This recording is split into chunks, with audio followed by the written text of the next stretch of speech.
dear speakers and participants. Thank you for the invitation to open this workshop and the opportunity to share my perspective on the mobility package and its enforcement. This is a topic of high relevance for ELA, whose mandate is to contribute to fair and effective labor mobility across the EU. Fair means that applicable rules for mobile workers are respected and enforced. Effective means a labor mobility that can be exercised smoothly by individuals or workers, by employers and companies. Not least, effective in that it responds promptly to the needs of our European economies and society. Coming back to the topic of today's workshop, the mobility package sits at the core of ELA's mandate.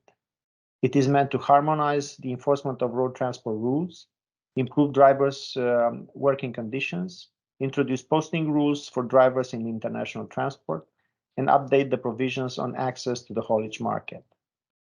The proper implementation and enforcement of the mobility package is essential both for professional drivers across the EU, for whom it should improve working conditions, and for transport operators by increasing fair competition in the sector, labor stability, and attractiveness of the profession. Looking at the tools at hand to apply the new rules, the most challenging aspects are linked with the enforcement mechanisms, which are applied differently across member states. Here comes the role of ELA, which aims at ensuring that the mobility package is enforced as much as possible in a cooperative, cohesive, and effective way. We are mobilizing resources to support our stakeholders in enforcing the social aspects of sectoral legislation in ELA's remit. That is why we have developed the ELA Framework for Action in Road Transport, a significant milestone in addressing challenges in implementing EU legislation in road transport. Some of the main actions which are planned for this year are transparent information to drivers and operators, concerted and joint inspections, capacity building and trainings, and enhanced cooperation between national authorities. We are now finalizing an information campaign in coordination with member states, social partners, and enforcement organizations. Its main goal is to reach out to truck drivers and operators with information on the applicable legislation in road transport. The campaign will also highlight the risks associated with undeclared work and the benefits of declaring working time.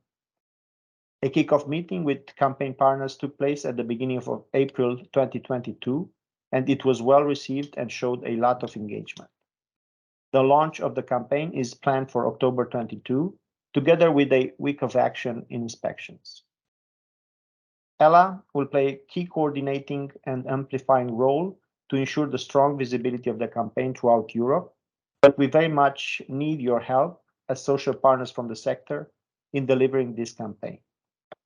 We are preparing information materials, leaflets, videos, posters, and infographics for our campaign partners in every country to help reach out to truck drivers and operators on the ground.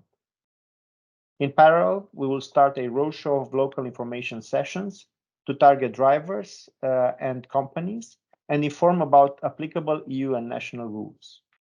ELA will run trainings and a digital campaign on different platforms to secure outreach to targeted audiences.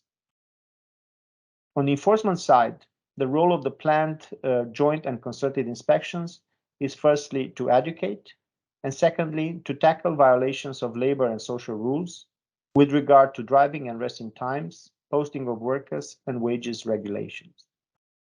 As part of our focus on the road transport in the Framework for Action for this year, we join forces with the European Roads Policing Network, RoadPol. Together, we are organizing a series of weeks of action over the course of this year. The first two such weeks took place successfully in February and in June. A third one will be held in October, and so far many member states have already confirmed their participation. Those inspections are focused on safety on European roads and also on checks of driving and resting times, posting legislations, and working conditions. Similar weeks of actions are planned for next year as well. This year, by June, ELA supported 17 inspections in road transport with the participation of 20 member states. Most inspections took place during the weeks of action, but some follow cross-border irregularities such as social security fraud or letterbox companies. By the end of the year, we plan to coordinate many more inspections and involve more member states. We are also building up an internal risk assessment capacity to help national authorities organize targeted checks.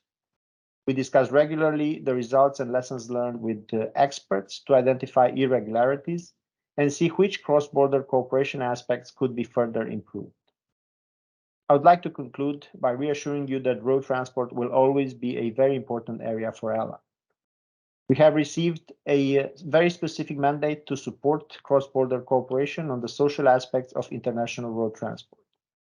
We have a key role in assisting member states' enforcement authorities to carry out concerted and joint checks, and also a very important role on facilitating information for transport companies and their drivers.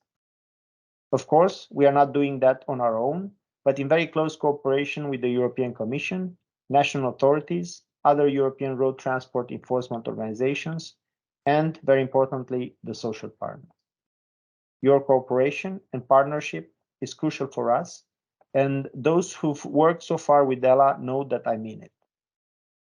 Let me finish by thanking the International Road Transport Union for organizing this important event and for being an excellent partner for ELA. I wish you a very inspiring and stimulating workshop. Thank you.